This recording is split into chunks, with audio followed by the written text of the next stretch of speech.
Hello ladies and gentlemen, and yes, welcome back to the channel. We are going to be telling you how to make money to follow up my other Bannerlord 2 video, which was how to start your own kingdom.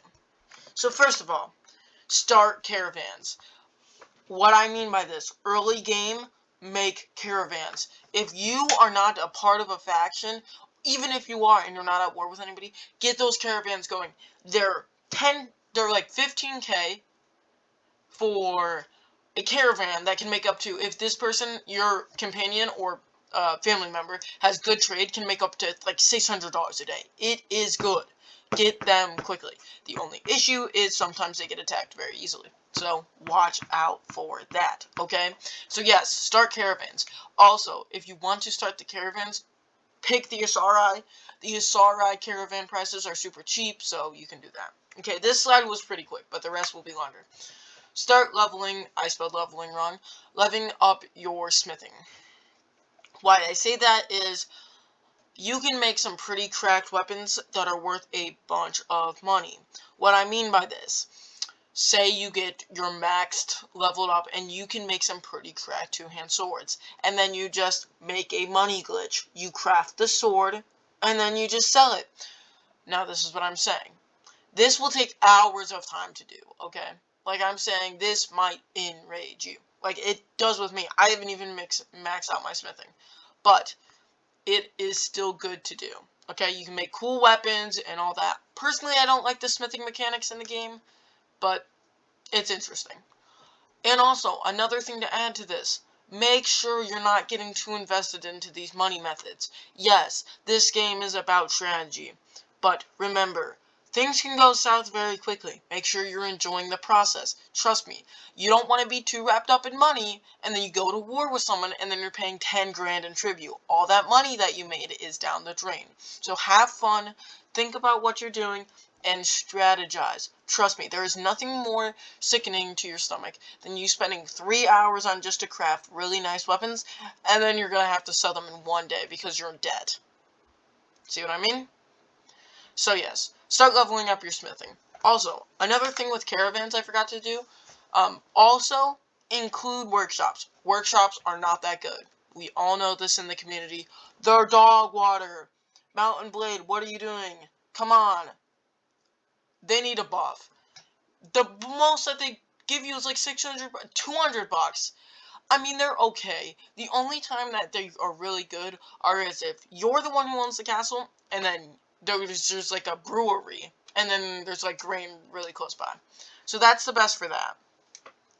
I don't recommend workshops. They cost more than they'll ever grant you, and if that city that you own ever gets taken from you, that shop is also taken. So they're bad, and they resell for like no money. So back to smithing. Smithing is a very difficult process. Okay, I do have another side. Just making sure. Smithing is one of those processes that can make you want to rage quit and almost want to jump every single time you're doing it. Because you'll do orders, and some people will hate your orders, and some people will love them. So, this is my advice. Just smelt things. You will gain all the parts in the world that you need, and then start doing orders. Trust me, you'll gain just as much as experience and stuff like that, and also refine it.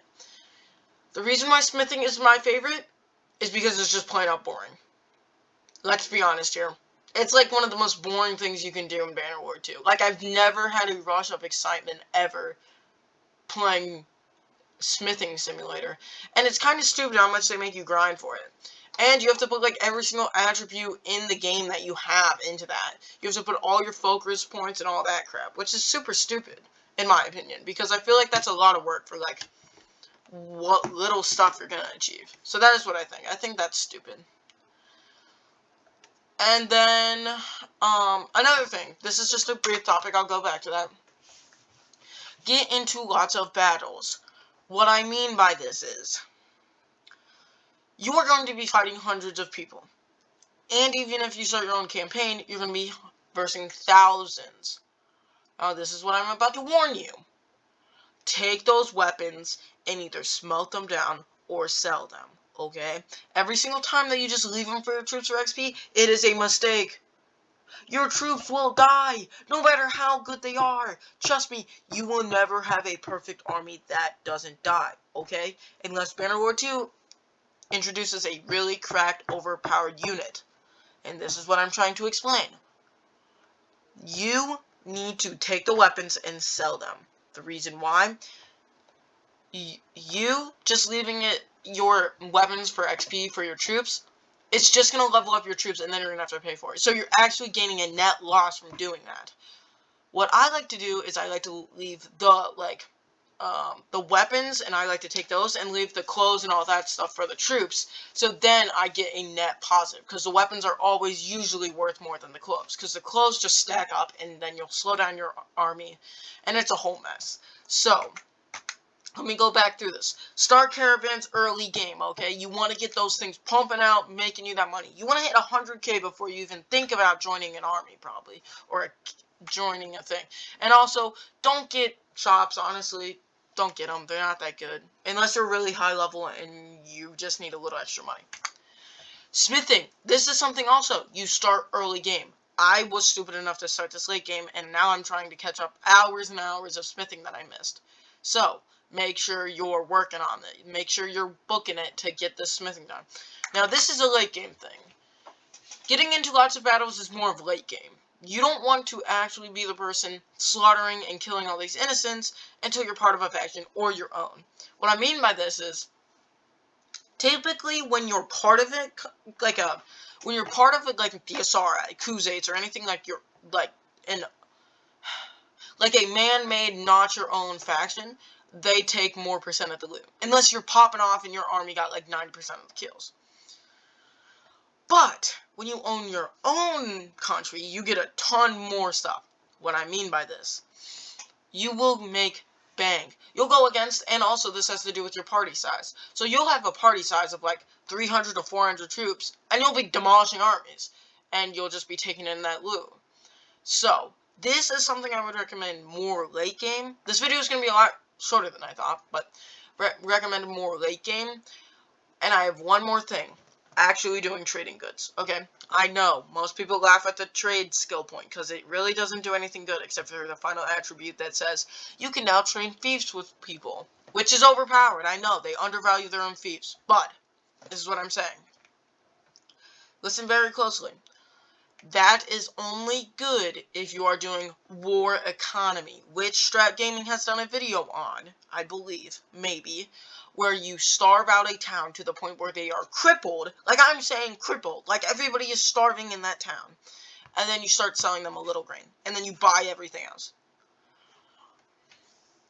What I mean by this is something that you do if you're bored. Like, you already conquered, like, all of Calradia, and someone, like, rised up against you. Like, that is what I mean. Because it is the most, how do I say this?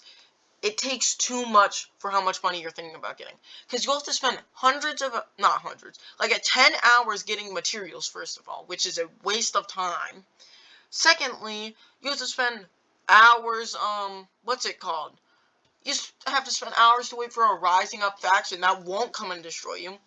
And third of all, half the time, it fails. You'll sell stuff back, and the prices drop so dramatically once you sell it to them. It's just not worth it. So take my advice. Do not do it unless you know what you're doing, and you're really good at it. Because trust me, I've tried, and I've failed almost every time. There was 3 times that it was successful. 2 of the times, I literally starved them out for probably like a in-game 1 year. Like, I just left my computer there, starving them out. Because the majority of the time, caravans will refill their town. So yeah. So, now that we have the recap, start caravans, don't get shops, start smithing early game, and finally get into lots of battle late game.